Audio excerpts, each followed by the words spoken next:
Mamytės dovana atsirado. Naujas multiplikacinis filmas. Žana neabejoja, visi jos draugai jau sėdi prie televizorių, o ji važiuoja autobusu ir nematys pradžios. Bet ką padarysi? Palaisčiusi daržą, pastebėjo, kad pametė savo gintarinį plaukų segtuką. Apieškojo visas pakampes, bet veltui. Tai ir užtruko, kad tik mamytė nepaklaustų, kodėl plaukai palaidi.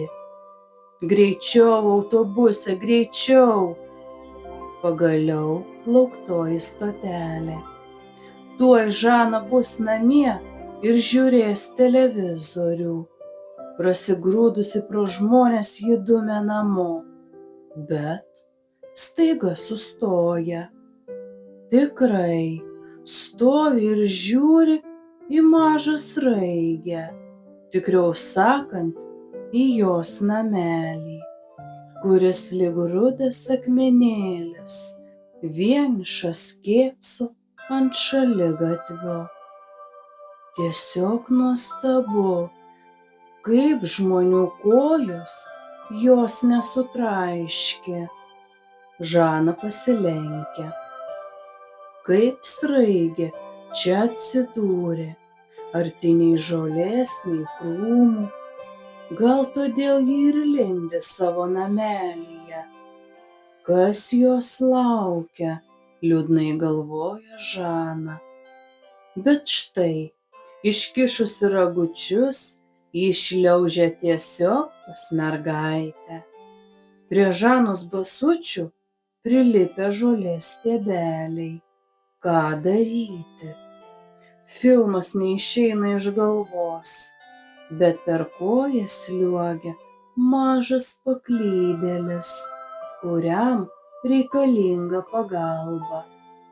Ilgai negalvodama, Žana paima sraigę į rankas, pereina gatvę ir su savo globotine vėl įlipa į autobusą.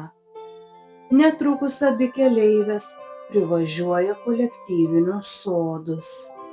Tik šįsyk mergaitė pasuka siauru takeliu, kuris per pievą veda į alksnyną. Turbūt ir viena, ir kita gerai žino, kas paunksmėje gyvena. Žana paleidžia sraigę ir jis su nameliu linksmai nutolsta ten, kur po krūmais visada drėgna, kur auga tanki žolė.